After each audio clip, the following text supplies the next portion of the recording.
Assalamualaikum warahmatullahi wabarakatuh. Ketemu lagi dengan saya di channel Cibitex Indonesia. Kali ini kita kedatangan satu lagi STB untuk televisi digital, dan ini merupakan pendatang baru yaitu Access Go Jenis. Jika kita perhatikan pada dusnya ini, tidak ada keterangan STB ini sudah ber-SNI dan memiliki fitur EWS. Namun untuk EWS, kami meyakini ini sudah memiliki fitur tersebut, akan tetapi untuk SNI sepertinya ini adalah belum. Untuk fitur-fitur yang dimilikinya hampir sama saja seperti STB kebanyakan. Untuk resolusinya Full HD, kemudian ada USB portnya, dapat digunakan untuk merekam siaran tertentu yang sedang kita tonton, juga dapat untuk mempause tayangan tersebut yaitu fitur time shift. Ini baru mendukung untuk MPEG 4 saja, belum mendukung untuk H265. Untuk fitur yang lain dapat dibaca di bagian yang saya tunjuk, dan menariknya di sini untuk watt yang dibutuhkan kecil dari 10 watt, dan dalam kondisi standby kecil dari 1 watt. Nanti akan kita uji atau akan kita tes ya. Nah, kemudian sekarang kita coba cek kelengkapan apa yang kita dapatkan dalam paket penjualannya.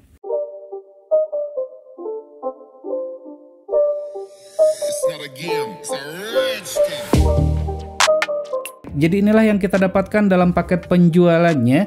Sudah pasti dilengkapi dengan buku panduan. Akan tetapi jika kita perhatikan di sini tidak ada kartu garansi, dan setelah saya bolak-balik pun untuk di kartu pengguna atau di buku petunjuknya ini juga tidak terdapat kartu garansi di dalamnya. Jadi ya kalau seandainya terjadi kerusakan sepertinya susah untuk diklaim. Lalu ini adalah remote yang kita dapatkan. Untuk remote sama seperti kebanyakan remote STB televisi digital yang lain. Nah, bisa dilihat ya, untuk posisi tombol, kemudian jumlah tombolnya, termasuk model atau desain dari remote control ini. Untuk tombol-tombol nyaman pada saat kita tekan, mudah untuk dijangkau, tombol-tombol terbuat dari karet. Baterainya sudah pasti menggunakan 2 buah baterai AAA, namun tidak memiliki fitur infrared learning function. Jadi remote ini tidak bisa kita gunakan untuk mengontrol televisi kita ya. Jadi seenggak-enggaknya kita butuh 2 remote tuh, satu untuk remote televisi dan satu lagi adalah remote untuk STB-nya. Kurang praktis ya jika kita bandingkan dengan remote yang memiliki fitur infrared learning function seperti pada Polytron 709T2 atau 620T2.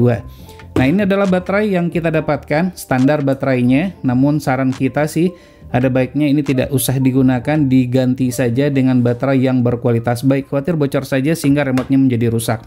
Tidak mendapatkan kabel HDMI, namun kita mendapatkan kabel RCA seperti ini. Kabel RCA ini dapat kita gunakan untuk televisi tabung. Akan tetapi bagi pengguna televisi LED atau yang sejenis, kabel HDMI-nya harus dibeli secara terpisah. Nah, ini adalah STB-nya, yaitu Access Go jenis tersebut. Untuk material, dia terbuat dari besi ya atau metal. Kemudian ventilasi udara terdapat pada sisi bagian atas, kemudian di bagian samping sebelah kanan dan kiri juga terdapat ventilasi udara, termasuk pada sisi bagian bawahnya. Untuk front panel dapat teman-teman lihat di sini. Kelengkapan tombol kita mendapatkan 3 tombol saja, yaitu tombol power dan tombol channel. Untuk LED display kecil saja sih ya. Kemudian port USB ada 1 buah pada posisi bagian depannya. Nah, ini desainnya sangat bagus sekali nih. Seperti desainnya itu ya seperti desain kayu begitu ya. Jadi ini kalau kita raba tuh berasa ada motifnya.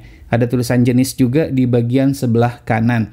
Lalu pada bagian belakang, nah di bagian belakang ini kita dapatkan beberapa port yang tersedia ya. Ini dia tidak menggunakan adaptor eksternal. Nah, di mana di sini kita mendapatkan port RCA untuk televisi tabung tersebut, HDMI, kemudian koaksial ini adalah untuk audio. Dan untuk STB ini dia tuh sudah mendukung untuk Dolby Audio. Untuk memastikan nanti akan kita tes pastinya. Lalu di sini ada port untuk ke antena dan juga ada untuk loop out. Nah, loop out ini bisa kita paralelkan dengan STB yang lain. Nah, untuk antena pastinya mendukung untuk antena indoor dan outdoor. Baik, selanjutnya kita akan coba lihat ya fitur-fitur yang dimiliki oleh STB ini. Apakah sesuai dengan harga yang kita bayarkan? Baik, langsung saja kita nyalakan. STB ini dapat digunakan untuk televisi tabung dengan resolusi maksimal 720p dan televisi LED atau yang sejenis dengan maksimal resolusi 1080p Full HD. Berikut ini spesifikasi Access Go jenis.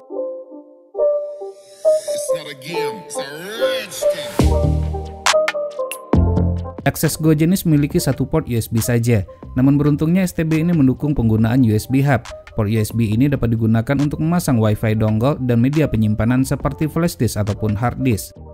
Front panel dilengkapi dengan tombol operasi saja, yaitu satu tombol power dan dua tombol hybrid dengan dua fungsi, yaitu untuk pindah channel dan volume. Jadi dengan tanpa menggunakan remote control pun STB ini masih tetap dapat untuk digunakan. LED display terlihat elegan, terletak di posisi tengah, dilengkapi dengan lampu indikator lock sinyal. Ventilasi udara didesain dengan sangat baik sekali, sehingga sirkulasi udara cukup lancar. Pada suhu ruangan 24,2 derajat Celcius menyala selama kurang lebih 1 jam, suhu STB ini berada pada 47,5 derajat Celcius, lebih tinggi jika dibandingkan dengan STB lain dengan chipset yang sama. Untuk menjaga performance dan lifetime atau usia pemakaian STB, disarankan untuk menggunakan cooling pad atau kipas pendingin. Beberapa pilihan terbaik dapat dilihat pada link yang terdapat di pojok kanan atas video ini. Respon remote control sedikit ada delay, namun tidak begitu berpengaruh. Tombol enak dan mudah untuk dijangkau. Sayangnya tidak memiliki fitur infrared learning function, sehingga kita tidak dapat mengcopy tombol pada televisi ke remote control STB ini. Proses booting cepat untuk kategori STB yang menggunakan chipset SunPlus, dengan tampilan super simple dengan tulisan Access Go saja. Untuk kesehatan keluargaku, Aqua dulu. Tampilan user interface merupakan ciri khas dari STB dengan menggunakan chipset SunPlus pada umumnya. Informasi yang ditampilkan lengkap namun tidak terdapat informasi BER. Pembacaan kekuatan dan kualitas sinyal tidak jauh berbeda jika dibandingkan dengan Zyrex Z-Box. Begitu juga dengan waktu yang dibutuhkan untuk proses scanning, lebih cepat dari STB yang lain. Tuner sensitif, cocok untuk lokasi yang minim sinyal. Semua MUX yang ada di lokasi saya dapat di-lock dengan baik dengan menggunakan antena biasa saja, yaitu push-on. Bagi yang bermasalah dengan tangkapan sinyal, pastikan arah antena sudah tepat dan kabel tidak rusak. Jika diperlukan, tambahkan dengan booster. Perpindahan channel SD dan HD lancar, sama seperti produk STB lainnya. Makanya.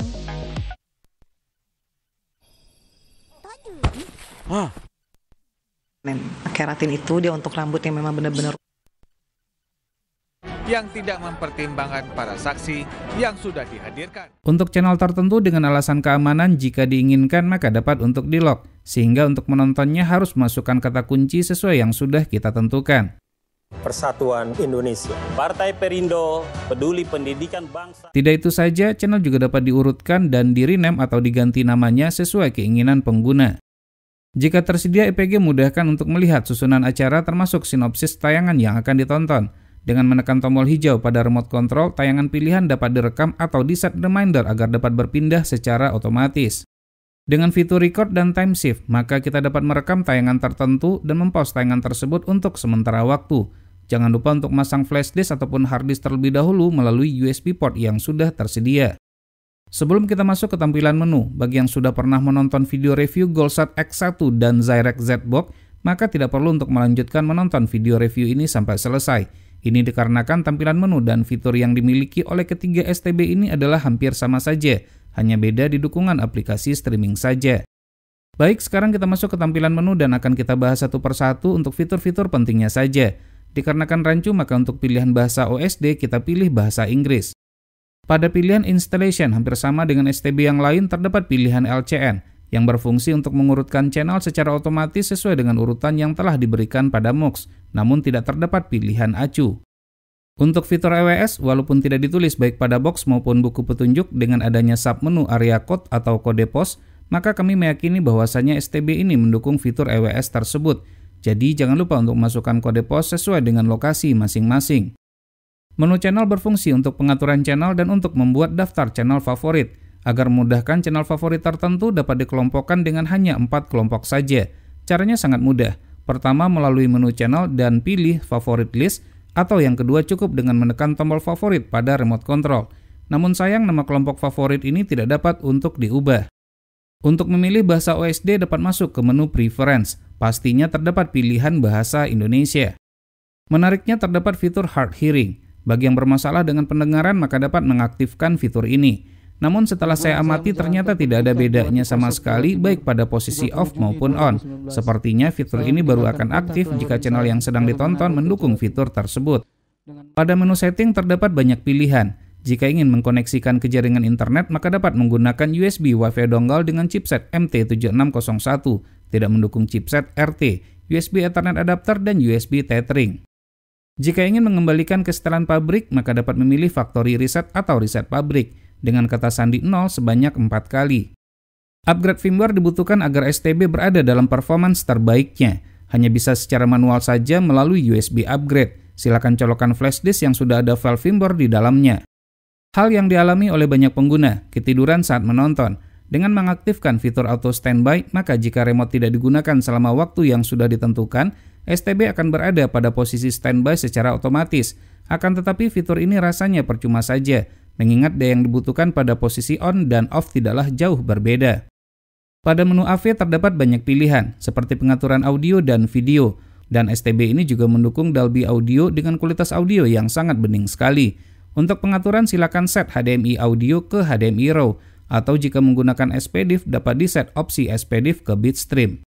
Untuk kualitas audio dan video silakan dinilai sendiri saja, tidak kita edit langsung di-capture dari STB ini.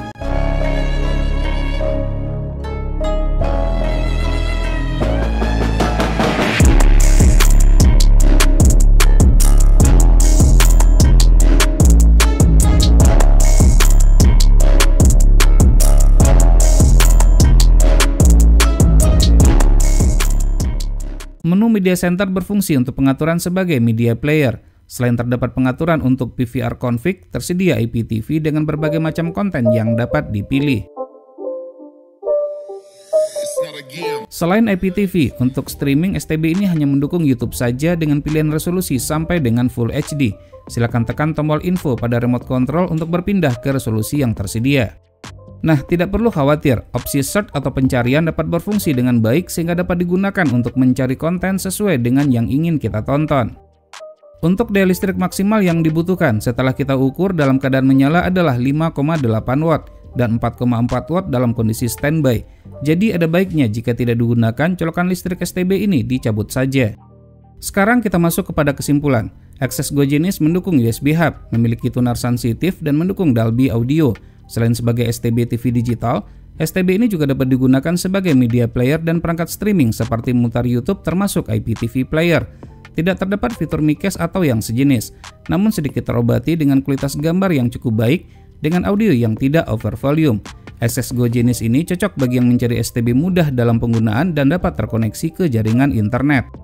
Baik, demikianlah video review ini. Semoga saja bermanfaat. Jika suka silakan tekan tombol like, jika tidak silakan berikan komentar yang membangun. Jangan lupa untuk terus mensupport channel ini cukup dengan cara subscribe, share ke sosial media masing-masing, dan tekan lonceng agar selalu mendapatkan notifikasi video terbaru. Terima kasih, sampai ketemu lagi di video berikutnya.